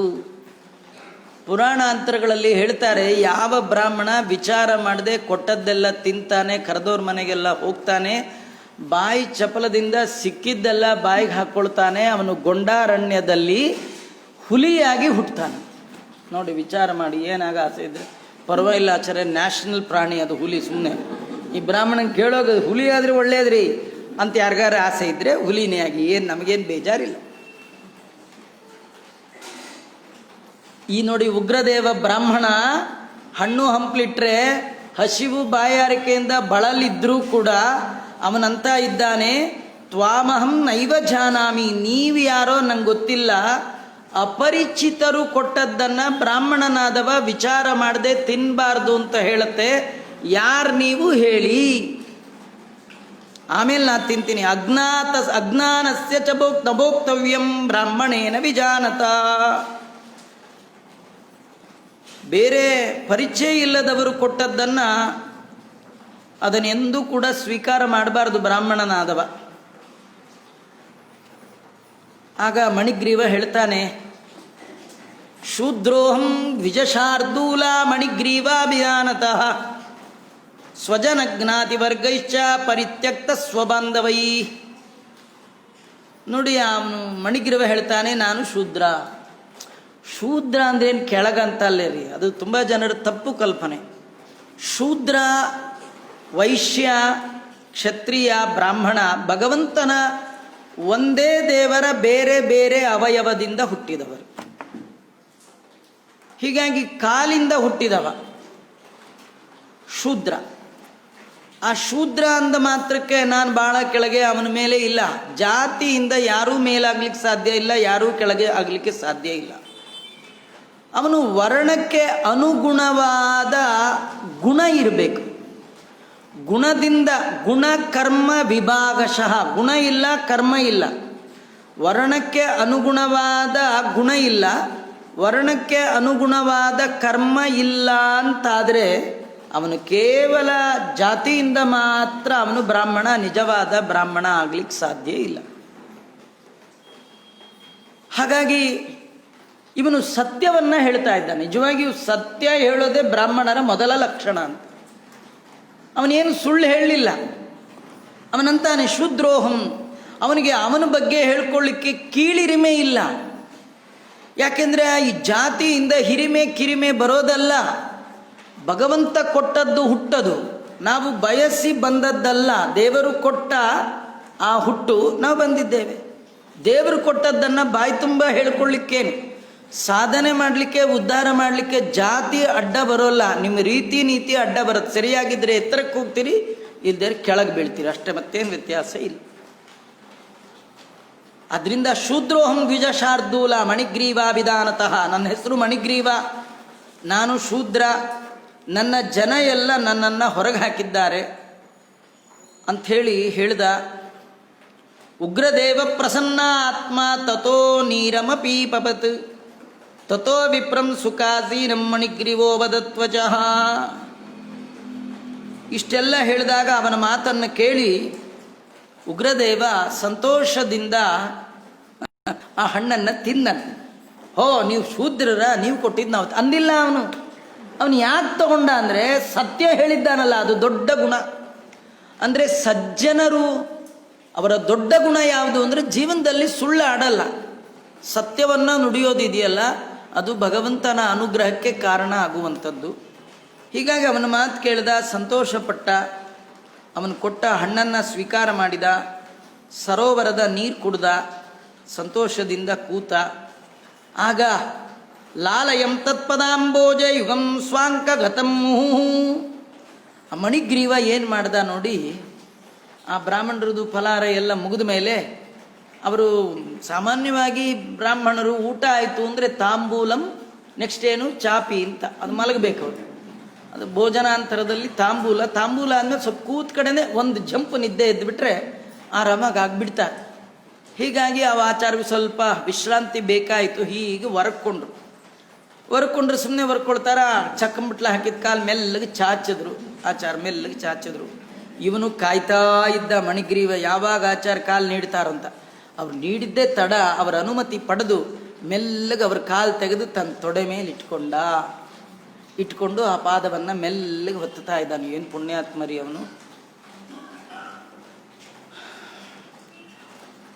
ಅವನು ಕಾಲನ್ನು ಒತ್ತುತ್ತಾ ಅವ್ರನ್ನ ಮೆಲ್ಲಗೆ ಮಾತಾಡಿಸ್ತಾ ಇದ್ದಾನೆ. ಮಣಿಗ್ರೀವ ಕೇಳಿದ, ಕ್ವ ಗಂತವ್ಯ ಮುನಿಶ್ರೇಷ್ಠ ಕುತಸ್ತ್ವಂಚೇಹ ಕಾನನೆ ನಿರ್ಜನೆ ನಿರ್ಜಲೆ ದುಷ್ಟೇ ಹಿಂಸ್ರಂಜಂತು ಸಮಾಕುಲೆ. ಬ್ರಾಹ್ಮಣರೇ, ಸ್ವಾಮಿ ಎಲ್ಲಿಗೆ ಹೊರಟಿದ್ದೀರಿ? ನಿಮ್ಮ ಪ್ರಯಾಣ ಯಾವ ಕಡೆ? ನೀವು ನನಗನ್ಸೋ ಪ್ರಕಾರ ಇಲ್ಲಿಗೆ ಏನು ಬರಬೇಕಾದಿರಲಿಲ್ಲ. ನೀವು ದಾರಿ ತಪ್ಪಿ ನಿರ್ಜರವಾದ ಕ್ರೂರ ಪ್ರಾಣಿಗಳು ವಾಸ ಮಾಡುವಂತಹ ಗೊಂಡಾರಣ್ಯಕ್ಕೆ ಪ್ರವೇಶ ಮಾಡಿಬಿಟ್ಟಿದ್ದೀರಿ. ಎಲ್ಲಿಂದ ಬರ್ತಾ ಇದ್ದೀರಿ? ಎಲ್ಲಿಗೆ ಹೋಗಬೇಕು ಅಂತ ಕೇಳ್ತಾ ಇದ್ದಾನೆ. ಕೇಳಿ, ನಿಮಗೇನು ಬೇಕೋ ನಾನು ವ್ಯವಸ್ಥೆ ಮಾಡ್ತೀನಿ, ಎಲ್ಲಿಗೆ ಹೋಗಬೇಕು, ಎಲ್ಲಿಗೆ ಹೋಗ್ತಾ ಇದ್ದೀರಿ ಹೇಳಿ ಅಂತ ಕೇಳಿದ. ಆಗ ಉಗ್ರದೇವ ಹೇಳ್ತಾ ಇದ್ದಾನೆ, ಬ್ರಾಹ್ಮಣೋಹಂ ಮಹಾಭಾಗ ಪ್ರಯಾಗಂ ಗಂತು ಮುತ್ಸಹೇ. ನಾನು ಬ್ರಾಹ್ಮಣ, ಪ್ರಯಾಗ ಕ್ಷೇತ್ರಕ್ಕೆ ಹೋಗಬೇಕು ಅಂತ ಹೊರಟೆ. ಎಲ್ಲಿ ಬಂದೋ ಏನು ಕಥೆಯೋ ಗೊತ್ತೇ ಇಲ್ಲ. ಅಧುನಾ ಅಜ್ಞಾತ ಮಾರ್ಗೇಣ, ತಿಳಿಯದೆ ಈ ದಾರಿಯಲ್ಲಿ ಬಂದ್ಬಿಟ್ಟಿದ್ದೇನಪ್ಪ. ಈ ಕಾಡಿನಿಂದ ಹೇಗೆ ಹೋಗಬೇಕು ಏನೋ ಒಂದು ಗೊತ್ತಾಗ್ತಾ ಇಲ್ಲ ಅಂತ ಆ ಬ್ರಾಹ್ಮಣರು ಹೇಳ್ತಾ ಇದ್ದಾರೆ. ತತ್ರ ಶ್ರಾಂತ ತೃಣಾಕ್ರಾಂತೋ ಮುಮೂರ್ಷರಭವಂ ಕ್ಷಣ ಜೀವಿತಂ ಮೇ ತ್ವಯಾ ದತ್ತಂ. ಬ್ರಾಹ್ಮಣರಂತಾರೆ, ನಾನು ಹಸಿವು ಬಾಯಾರಿಕೆಯಿಂದ ಪ್ರಾಣ ಹೋಗುವ ಹಾಗಾಗಿತ್ತು. ನನ್ನ ಪ್ರಾಣ ಹೋಗ್ತಿತ್ತು, ಅದಕ್ಕೆ ಬಿದ್ದುಬಿಟ್ಟೆ. ಇವತ್ತು ನನಗೆ ಪ್ರಾಣ ಇದೆ, ನನಗೊಂದು ಸ್ವಲ್ಪ ತ್ರಾಣ ಇದೆ ಅಂದರೆ ತ್ವಯಾ ದತ್ತಂ, ನೀನು ಕೊಟ್ಟದ್ದು ಈ ಪ್ರಾಣ. ಯಾಕೆಂದರೆ ನೀನು ಉಪಚರಿಸಲಿಲ್ಲ ಅಂತಾಗಿದ್ದರೆ, ನೀನು ಈ ಸರೋವರದ ದಿಕ್ಕನ್ನು ತೋರಿಸ್ಲಿಲ್ಲ ಅಂತಾಗಿದ್ದರೆ, ನೀನು ನಿನ್ನ ಮನೆಯ ಹಣ್ಣು ಹಂಪಲು ನನಗೆ ಕೊಡದೇ ಇದ್ದಿದ್ರೆ ಹಸಿವಿನಿಂದ ನಾನು ಬಳಲಿ ಪ್ರಾಣವನ್ನೇ ಬಿಡ್ತಾ ಇದ್ದೆ. ನೀನು ಕೊಟ್ಟು ಪ್ರಾಣ, ನಿನಗೇನು ಕೊಡಲಿ ಹೇಳು? ಇವರು ಆಚಾರ ಹತ್ರನೂ ಏನಿಲ್ಲ, ಆದರೆ ಅವ್ರು ಕೇಳ್ತಾರೆ ಏನು ಕೊಡಲಿ? ಏನೂ ಇಲ್ಲ ಅಂದ್ಕೊಳ್ಬಾರ್ದು. ಬ್ರಾಹ್ಮಣ ಮನಸ್ಸು ಮಾಡಿದ್ರೆ ಏನು ಬೇಕಾದರೂ ಮಾಡಿಬಿಡ್ತಾರೆ. ಹೀಗಾಗಿ ಏನು ಬೇಕು ನೀನು ಕೇಳು.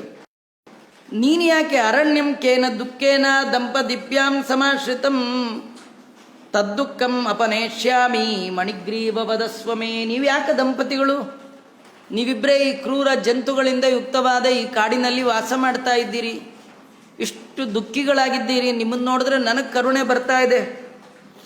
ನಿಮ್ಮ ದುಃಖವನ್ನು ನಾನು ಅಪನೇಷ್ಯಾಮಿ, ಕಳಿತೀನಿ. ಹೇಳಿ ನಿಮಗೇನು ದುಃಖ, ಯಾಕೆ ಹೀಗಿದ್ದೀರಿ? ಇತ್ಯುಗ್ರದೇವ ವಚನಂ ಲಲಿತಂ ನಿಶಮ್ಯ ಪತ್ನ್ಯಾ ಸಮಕ್ಷಮನುನೀಯ ಮುನೀಶ್ವರಂ ತಂ ದಾರಿದ್ರ್ಯ ಸಾಗರ ತಿತೀರ್ಷು ರಸೌ ಸ್ವಕೀಯಂ ವೃತ್ತಾಂತಮಾಹ ನಿಜ ಕರ್ಮ ವಿಪಾಕಮುಗ್ರಂ. ಆಗ ಚಿತ್ರಬಾಹು ರಾಜನಿಗೆ ಅಗಸ್ತ್ಯರು ಹೇಳ್ತಾ ಇದ್ದಾರೆ, ಚಿತ್ರಬಾಹು, ನೀನು ಆ ಕಾಲದಲ್ಲಿ ಮಣಿಗ್ರೀವನಾದ ನೀನು ವ್ಯಾಧ ನಿನ್ನ ಪತ್ನಿಯ ಜೊತೆ ಉಗ್ರದೇವ ಹೇಳಿದ ಸಮಾಧಾನಕರವಾದ ಮಾತನ್ನು ಕೇಳಿ ಅವನಿಗೆ ನಮಸ್ಕಾರ ಮಾಡಿ ದಾರಿದ್ರ್ಯ ಸಾಗರದಿಂದ ಬಿಡುಗಡೆ ಹೊಂದುವ ಸಲುವಾಗಿ ನಿನ್ನ ಎಲ್ಲ ಹಿಂದಿನ ಕಥೆಯನ್ನು ಅವರ ಮುಂದೆ ಹೇಳಲಿಕ್ಕೆ ಶುರು ಮಾಡಿದ್ದೆ. ಆ ಮಣಿಗ್ರೀವ ಹೇಳ್ತಾ ಇದ್ದಾನೆ ಆ ಬ್ರಾಹ್ಮಣರ ಮುಂದೆ, ನೋಡಿ ಕಥೆ ಏನಂದರೆ, ನೀವು ತಪ್ಪು ಮಾಡೋದು ತಪ್ಪಲ್ಲ, ತಪ್ಪನ್ನು ಸಾಯುವ ಮುಂಚೆ ತಪ್ಪಿಗೆ ಪ್ರಾಯಶ್ಚಿತ್ತ ಮಾಡಿಕೊಳ್ಳದೆ ಸಾಯೋದಿದೆಯಲ್ಲ ಅದು ಪಾಪಕ್ಕೆ ಕಾರಣ. ತಪ್ಪು ಅನಿವಾರ್ಯ, ಮನುಷ್ಯನಾಗಿ ಬಂದವ ತಪ್ಪು ಮಾಡೇ ಮಾಡ್ತಾನೆ. ಆದರೆ ಸಾಯೋ ತನಕ ಬರೀ ತಪ್ಪು ಮಾಡಿಕೊಂಡೇ ಸಾಯಬಾರ್ದು. ದೇವರು ಆಯುಷ್ಯ ಕೊಟ್ಟದ್ದು ಯಾಕೆ ಅಂದರೆ ಮಾಡಿದ ತಪ್ಪನ್ನು ಕರೆಕ್ಷನ್ ಮಾಡ್ಕೋ ಅಂತ. 10 ಆದಮೇಲೆ 20 ಕೊಡ್ತಾನೆ, 20 ಆದಮೇಲೆ 30 ಕೊಟ್ಟಿದ್ದ, 30 ಆದಮೇಲೆ 40 ಕೊಟ್ಟ, 40 ಆದಮೇಲೆ 50 ಕೊಟ್ಟ, 50 ಆದಮೇಲೆ 60 ಕೊಟ್ಟ. ಯಾಕೆ ಕೊಟ್ಟ ಅಂದರೆ 60ರ ನಂತರ 50ರ ಒಳಗೆ ಮಾಡಿದ ತಪ್ಪುಗಳನ್ನು ಮತ್ತೆ ಮಾಡಬೇಡ, ಆದದ್ದಾಯಿತು, ಆ ಮಾಡಿದ ತಪ್ಪಿಗೆ ಪ್ರಾಯಶ್ಚಿತ್ತ ಮಾಡಿಕೊ ಅಂತ. ಪ್ರಾಯಶ್ಚಿತ್ತ ಪ್ರಧಾನವಾಗಿ 2 ರೀತಿಯಲ್ಲಿ ಮಾಡ್ಕೊಳ್ಬಹುದು. ಒಂದು, ಮಾಡಿದ ತಪ್ಪನ್ನು ದೊಡ್ಡವರ ಮುಂದೆ ಗಟ್ಟಿಯಾಗಿ ಹೇಳಬೇಕು, ನಾ ಇಂಥ ತಪ್ಪು ಮಾಡಿದ್ದೇನೆ ಅಂತ. ನೀವೇನು ಹೋಮ ಹವನ ಏನು ಮಾಡಬೇಕಾದ್ದಿಲ್ಲ, ಏನೂ ಪ್ರಾಯಶ್ಚಿತ್ತ ಇಲ್ಲ. ದೊಡ್ಡವರು ನಮ್ಮನ್ನು ನೋಡಿ ನೀನು ಮಾಡಿದ ಪಾಪದಿಂದ ಮುಕ್ತನಾಗು ಅಂತ ಬಾಯಿ ಬಿಟ್ಟು ಹೇಳಿಬಿಟ್ರೆ ಸಾಕಂತ ಹೋಗ್ಬಿಡುತ್ತೆ. ಇಷ್ಟು ದೊಡ್ಡದು. ಯಾಕೆಂದರೆ ಬ್ರಾಹ್ಮಣರ ಮಾತು ಅಂದರೆ ಅದು ಭಗವಂತನ ಮಾತಿದ್ದ ಹಾಗೆ. ಯಾಕೆಂದರೆ ಬ್ರಾಹ್ಮಣರು ಭಗವಂತನ ಮುಖದಿಂದ ಹುಟ್ಟಿದವರು, ಅವರ ಮಾತು ಭಗವಂತನ ಮಾತಿಗೆ. ಅಂದರೆ ಎಲ್ಲ ಬ್ರಾಹ್ಮಣರ ಮಾತು ಹೀಗಾಗಲಿ ಸಾಧ್ಯ ಇಲ್ಲ. ಅವರು ರಿಯಲ್ ಬ್ರಾಹ್ಮಣರಾಗಿರಬೇಕು. ಸುಮ್ಮನೆ ಅವರು ಅದು ಅಪ್ಲಿಕೇಶನ್ನಲ್ಲಿ ಕ್ಯಾಸ್ಟ್ ತುಂಬಲಿಕ್ಕೆ ಮಾತ್ರ ಅವರು ಬ್ರಾಹ್ಮಣರಾಗಿದ್ದರೆ, ಸುಮ್ಮನೆ ಇರ್ಲಿಕ್ಕೆ ಹಿಂದೆ ಕಡತ ಆದಾಗ ತುರ್ಕೊಳ್ಳಿಕ್ಕಾಗಲಿ ಅಂಥೇಳಿ ಜನವಾರ ಇಟ್ಕೊಂಡಿದ್ರೆ ಆ ಬ್ರಾಹ್ಮಣರೆಲ್ಲ ಪ್ರಯೋಜನ ಆಗಲ್ಲ. ಯಾರು ಸತ್ಯವಂತನಾದ ಬ್ರಾಹ್ಮಣ ಇರ್ತಾನೆ, ದೇವರು ಕೊಟ್ಟದ್ರಲ್ಲಿ ತೃಪ್ತಿಯನ್ನು ಪಡ್ತಿರ್ತಾನೆ, ಅಂಥ ಬ್ರಾಹ್ಮಣನ ಬಾಯಲ್ಲಿ ಬರಬೇಕಂತ. ವೃದ್ಧ ಬ್ರಾಹ್ಮಣರ ಸೇವೆ ಮಾಡಿ ಅವರಲ್ಲಿ ಕೇಳ್ಕೊಳ್ಬೇಕು. ನೀವೆಲ್ಲ ಕೇಳಿದಿರಿ, ಬ್ರಹ್ಮಹತ್ಯ ದೋಷ ಬರಲು ಕ್ಷಿಪ್ರ ಶಂಕೋದಕದಿ ಕಳೆ. ಶ್ರೀಪಾದರಾಜರು ಬ್ರಹ್ಮಹತ್ಯವನ್ನು ಕೈಯಲ್ಲಿ ನೀರು ಹಾಕ್ಕೊಂಡು ಶಂಕೋದಕ ಪ್ರೋಕ್ಷಣೆ ಮಾಡಿ ಹೋಯ್ತಂದ್ರ ಅವು ಸುಮ್ಮ ಬಾಯಲ್ಲಿ ಹೋಯ್ತು ಅಂದ್ರೆ ಸಾಕು, ಹೋಗುತ್ತೆ. ಅಷ್ಟು ಶಕ್ತಿ ಶ್ರೀಪಾದರಾಜರು, ವ್ಯಾಸರಾಜರು, ವಾದಿರಾಜರು, ಮಂತ್ರಾಲಯ ಪ್ರಭುಗಳಂಥ ಮಹಾನುಭಾವರು ಅವರು ಬಾಯಿ ಬಿಟ್ಟು ಹರಿಸ್ಬಿಟ್ರೆ ಸಾಕು, ನಮ್ಮ ಎಲ್ಲ ಪಾಪವನ್ನು ಪರಿಹಾರ ಮಾಡುವ ತಾಕತ್ತು ಅವ್ರಿಗಿದೆಯಂತೆ. ಅದು ಬರೀ ಬಾಯಲ್ಲ ರೀ, ಅವ್ರ ನೋಟ ಸಾಕು.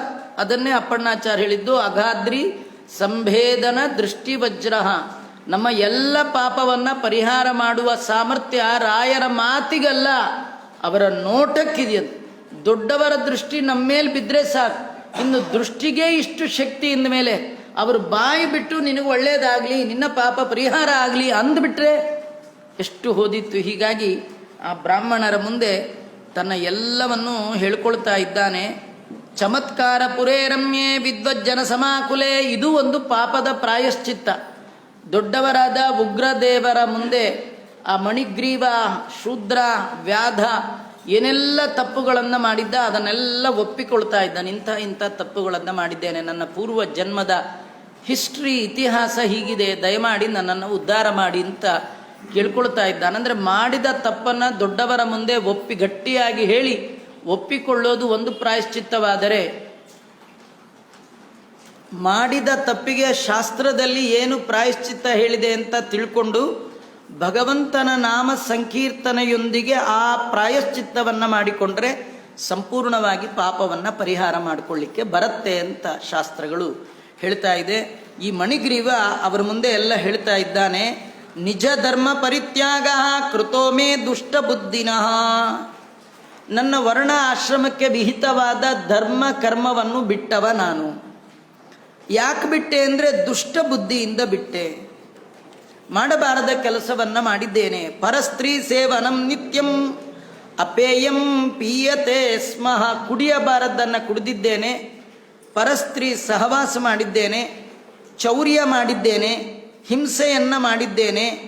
ಎಲ್ಲವನ್ನು ನೋಡಿದಂತಹ ನನ್ನ ಬಂಧು ಬಾಂಧವರು ನನ್ನನ್ನು ಹೊರಹಾಕಿದ್ದಾರೆ. ನನ್ನ ದುಷ್ಟತನ ಹೆಚ್ಚಾದಾಗ ಊರಾಳುವ ರಾಜ ನನ್ನ ಸಂಪತ್ತೆಲ್ಲ ದುಷ್ಟ ಮಾರ್ಗದಿಂದ ಬಂದಿದೆ ಅಂತ ನಿರ್ಣಯ ಮಾಡಿ ಆ ಸಮಸ್ತ ಸಂಪತ್ತನ್ನು ರಾಜ್ಯ ಬೊಕ್ಕಸಕ್ಕೆ ಹಾಕ್ಕೊಂಡು ನನ್ನನ್ನು ಹೊರಗೆ ಹಾಕಿದ್ದಾನೆ. ಅಳುಳಿದ ಸಂಪತ್ತನ್ನು ಬಂಧು ಬಾಂಧವರು ಕಿತ್ಕೊಂಡು ಬಿಟ್ಟಿದ್ದಾರೆ. ನನಗೆ ಜೀವನ ಮಾಡಲಿಕ್ಕೆ ಬೇರೆ ಯಾವ ದಾರಿ ಇಲ್ಲದೆ ಏತಸ್ಮಿನ್ ವಿಪಿನೇ ಗೋರೆ ವಸತೋಮೇ ದುರಾತ್ಮನಃ, ಕೆಟ್ಟ ಬುದ್ಧಿಯ ನನಗೆ ಕಡೆಗುಳಿದದ್ದು ಮನುಷ್ಯರ ಜೊತೆಗೆ ವಾಸ ಅಲ್ಲ, ಈ ಪ್ರಾಣಿಗಳ ಜೊತೆಗೆ. ಯಾಕೆಂದರೆ ಮನುಷ್ಯರ ಜೊತೆ ಇದ್ದಾಗ ನನ್ನ ವರ್ತನೆ ಪ್ರಾಣಿಗಿಂತಲೂ ಅತ್ತತ್ತ. ಹಾಗಾಗಿ ಅಂಥ ಕ್ರೂರ ಪ್ರಾಣಿಗಳ ಒಟ್ಟಿಗೆ ವಾಸ ಮಾಡುವ ಗ್ರಹಚಾರ ನನ್ನ ಪಾಲಿಗೆ ಬಂದಿದೆ. ಕುರುಷ್ವಾನುಗ್ರಹಂ ಬ್ರಹ್ಮನ್ ಪಾಪಯುಕ್ತಸ್ಯ ಮೇ ಸಾಂಪ್ರತಂ. ಇಷ್ಟು ಪಾಪಿಯಾದ ನನ್ನನ್ನು ತಾವು ದಯಮಾಡಿ ಅನುಗ್ರಹ ಮಾಡಿ, ನನ್ನ ಯಾವ ಜನ್ಮದ ಪುಣ್ಯವೋ ಆ ಪುಣ್ಯದ ಫಲವಾಗಿ ನೀವು ಬಂದಿದ್ದೀರಿ. ನಿಮ್ಮ ಪಾದಕ್ಕೆ ನಾನು ಶರಣು ಬಂದಿದ್ದೇನೆ. ಉಪದೇಶ ಪ್ರಸಾದೇನ, ನೀವು ಕೇವಲ ಭಗವಂತನ ಅರಿವನ್ನು ನನಗೆ ಕೊಡಿ, ಉಪದೇಶ ಮಾಡಿರಿ, ತತ್ವಜ್ಞಾನವನ್ನು ಕೊಡ್ರಿ, ನನ್ನನ್ನು ಕೃತಾರ್ಥನನ್ನಾಗಿ ಮಾಡಿ. ಏನೇಮೇ ತೀವ್ರ ದಾರಿದ್ರ್ಯಂ ವಿಲಯಂ ಯಾಂತಿ ತತ್ಕ್ಷಣಾತ್, ನನ್ನ ದುಷ್ಟವಾದ ಈ ದಾರಿದ್ರ್ಯ ತತ್ಕ್ಷಣದಲ್ಲಿ ಹೋಗಬೇಕಾದ್ರೆ ಏನು ಮಾಡಬೇಕು ಅಂಥದ್ದನ್ನು, ಅತುಲವಾದ ವೈಭವ ನನಗೆ ಬರಬೇಕು, ನನ್ನ ಈ ಎಲ್ಲ ದಾರಿದ್ರ್ಯ ಹೋಗಬೇಕು, ಹಾಗೆ ನೀವೇನಾರು ನನಗೆ ಹೇಳ್ರಿ ಅಂತ ಮಣಿಗ್ರೀವ ಅವನು ಉಗ್ರದೇವ ಅನ್ನುವ ಬ್ರಾಹ್ಮಣನನ್ನು ಕೇಳ್ತಾ ಇದ್ದಾನೆ. ಆ ಉಗ್ರದೇವ ಬ್ರಾಹ್ಮಣ ಅವನಿಗೇನು ಹೇಳ್ದ ಅದನ್ನು ನಾಳೆ ನೋಡೋಣ. ನಾಳೆ ಈ ಅಧಿಕ ಮಾಸದ ಮಹಿಮೆ, ಇದಕ್ಕೆ ಒಂದು ಮಂಗಳವನ್ನು ಹಾಡ್ತಾ ಕಥೆಯನ್ನು ಮತ್ತೆ ಮುಂದುವರಿಸೋದು. ನಾಳೆ ವಿಶೇಷವಾಗಿ ಇದು ದೀಪದಾನದ ಮಹಿಮೆಯನ್ನು ಹೇಳಲಿಕ್ಕೆ ಹೊರಟಂತಹ ಕತೆ. ಇದನ್ನು ನಾಳೆ ಹೇಳಿ ಇದರ ಒಟ್ಟಿಗೆ ನಾಳೆ ಮತ್ತೆರಡು ಸ್ತೋತ್ರಗಳು.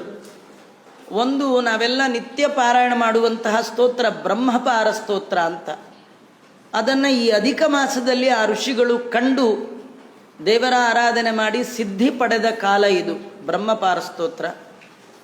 ಆಮೇಲೆ ವಿಶೇಷವಾಗಿ ಪುರುಷೋತ್ತಮ ಸ್ತೋತ್ರ ಅಂತ ಒಂದು ಮಾಡಿರ್ತಕ್ಕಂಥದ್ದಿದೆ. ಆ ಎರಡು ಸ್ತೋತ್ರಗಳ ಒಂದು ಸ್ವಲ್ಪ ಅನುವಾದವನ್ನು ಮಾಡಿ ಮಾಸ ನಿಯಾಮಕನಾದ ಪುರುಷೋತ್ತಮನಿಗೆ ಈ ಪ್ರವಚನವನ್ನು ಅರ್ಪಣೆ ಮಾಡೋಣ ಅಂತ ಹೇಳ್ತಾ, ಶ್ರೀಕೃಷ್ಣ ಅರ್ಪಣಮಸ್ತು. ಸರ್ವೇಂದ್ರಿಯ ಪ್ರೇರಕೇಣ ಶ್ರೀ ಪ್ರಾಣಪತಿನೇರಿತಃ ಯದವೋಚ ಮಹಂತೇನ ಪ್ರಿಯತಾಂ ಕಮಲಾಲಯ ಮಧ್ವೇಶ ಅರ್ಪಣಮಸ್ತು. ಕೃಷ್ಣಾರ್ಪಣಮಸ್ತು.